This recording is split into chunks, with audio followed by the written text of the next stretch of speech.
రండి మా రండి. ఈరోజు అంత ఇష్యూ జరిగింది. రేపు మీరు చెప్పిన గ్యారెంటీ ఏమైనా ఇస్తుందో బాబు రండి. లేదు ఫస్ట్ మా వాసు వచ్చినే సంవత్సరంతో టైం ఉంటుంది. పదండి మా పదండి. రండి రండి.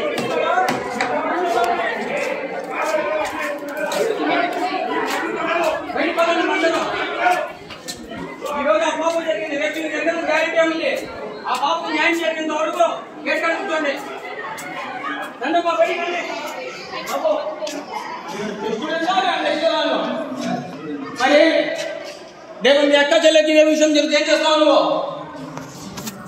రేపు మీకు జరగడానికి గ్యారెంటీ ఏముంది? ఒక హిందూ అమ్మాయిని ఎంత ఘోరంగా చేస్తున్నారా అంటే మతం కుల అడ్డగట్టరా? అయినా మీకు తెలియదు. మీరే సంస్కృతాన్ని మీరు క్లాసులో కూర్చున్నారంటే వాడి మనం బట్టి పట్టింది ఏమ్మా? రేపు మీకు జరిగితే మీరు అట్లే ఉంటారా? మీకు ఎవరు వస్తారు? ఒక హిందూ అమ్మాయిని ఆ విధంగా చేస్తా ఉంటే మీరందరూ ఏం చేస్తారు? ఒకవేళ మీరు చూడలేదు ఎవరు? ఇప్పుడు వాళ్ళకి న్యాయం జరగాలా లేదా? పర్వాలంటే తెలిసింది కదా. మీరు ఎక్కడ బయట ఉండాలి కదా. గేట్ కదా అమ్మాయికి న్యాయం జరిగింది. క్లాసులో కూర్చొని 360 చదువుతారు కదా. అని ఈరోజు ఒకరు చదవకుండా ఏమన్నా వస్తారా? వెళ్ళవుతారా? అలా పెడతారమ్మా. పబ్లిక్ కాదు కదా. అదే నీకు బుద్ధి నీకు జరగలేదని అది ఒక నీకు జరిగే పరిస్థితి మరి కరెక్టే. మీకు తెలిసింది కదా. పదండి అమ్మాయికి న్యాయం జరిగేంత వరకు. ఎగ్జామ్ ఏందో నేను పబ్లిక్ జరగడం లేదు. మళ్ళా రాయొచ్చు కదా.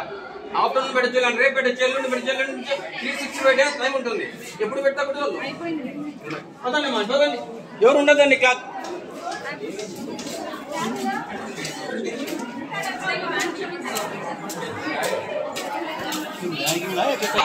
కూర్చున్నారంటే మీకు ఎంత సిగ్గు లేదు చెప్పండి. రేపు మీ చెల్లెలు కదా. ఇప్పుడు మా అబ్బాకు న్యాయం జరిగేంత వరకు న్యాయం చేయాలంటే ఏం చేయదు. న్యాయం చేయాలంటే ఆ బాబు న్యాయం చేయాలి. పదండి.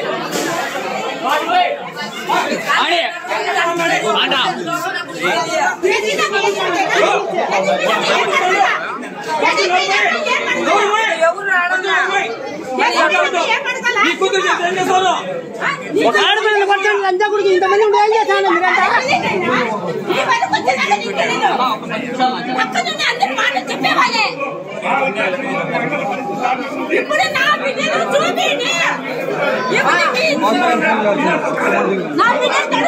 శ్రీమంతి గంట